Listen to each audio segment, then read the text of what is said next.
In de Friese Tjerke in Italië is het viert dat de Tjerke officieel al 25 jaar de Nederlandse Tjerke van Rome is.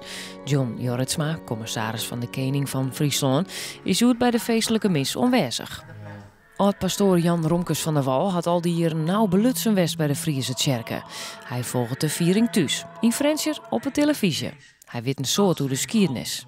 Dit is de Sint-Pieter, de Sint-Pieter, en de Friese Tjerke is dieren.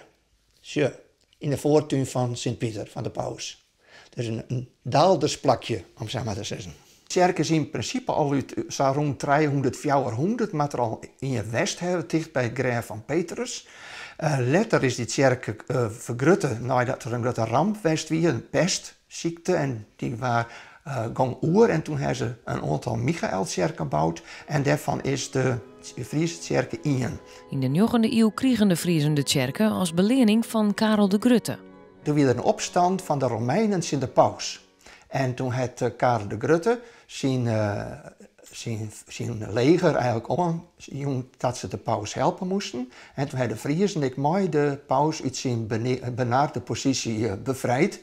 En toen hadden de Friesen dus die Tjerke kregen voor eeuwig. En ik kregen de Friesen haar een vrijheid. De skiernis van de Friese Tjerke is dus lang en bijzonder.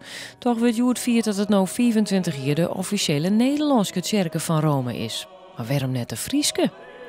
Wij mogen per 1000 Roomse Friesen kunnen vanzelf nooit die Tjerke voor elkaar houden. En daarom is het prachtig dat er nou in Nederland zo breed droegen wordt. John Jorritsma had in het rand van Culturele Haardstad 2018 voor de komende jaren financiële stiepen voor de Friese Tjerke tas zijn.